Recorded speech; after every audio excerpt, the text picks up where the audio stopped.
you can learn to slow your heart rate, you can make your fasting much easier.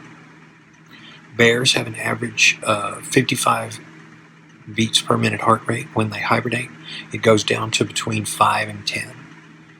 Their metabolism slows way down, and they enjoy themselves in a peaceful, tranquil state. That's what I'm doing right now. I got up a little while ago, and I just thought to do an unplanned video here on how, if you can keep your body in a tranquil state, you can lower your own heart rate. Mine goes from a normal 44 to 49 beats per minute down to about 38. And you would think that's dangerous. It's not. It's very good.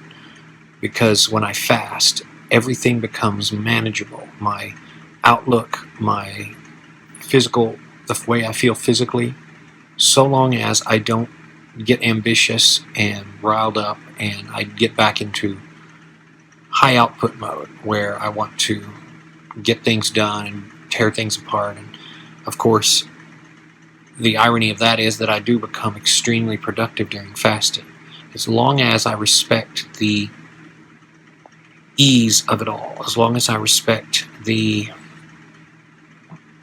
rhythm. I appreciate my place in the cosmos.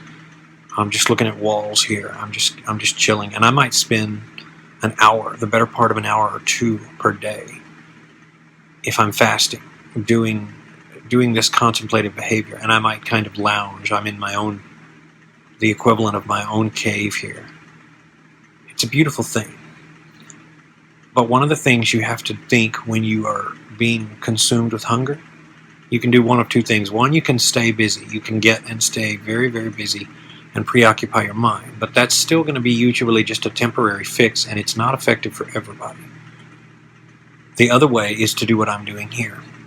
Remove your obligations and put yourself into a slow, relaxed, trouble-free headspace where you can just dial it back. Everything in your life, everything in your mind, dial it back and understand that you don't really have to be anywhere or don't really have to do anything.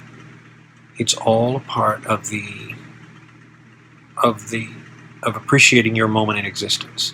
And of course, you have to think, if the animals in the wild are starving and don't always get to eat, why do you? What makes you so entitled to eat, to chow down, to run in there and satisfy your cravings? Who put you in that position? Life did, right? But you've got to recreate the fast that nature creates. Remember, that's the whole idea about staying in a calorie deficit. You've got to recreate what nature already did. That's the balance of positive and negative. You have to have both. Otherwise, you get out of balance. So I've been here just laying around this morning. It's been 3 hours. And the tranquility, I have not had anything to drink or anything. And I will break the fast in probably about 7 more hours. And in that time, I'm going to do not a whole lot, as you might have guessed.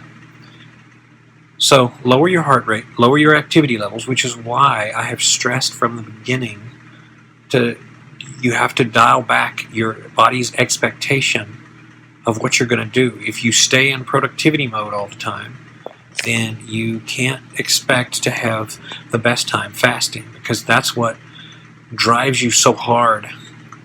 Your body, and that's why you start making insulin throughout the day, and that's what drives you to being more hungry, because your body's getting little waves of insulin, which is what you get a couple hours before your OMAD meal.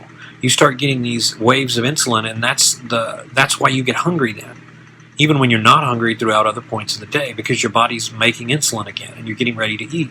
Well, if you add in your adrenal function, which further stimulates insulin ever so slightly, that goes with increased activity, which goes with hunger. So that's why you're hungry. Those of you who can't dial back your efforts for physical activity, you've got to do that if you're going to be successful in the long-term fasting.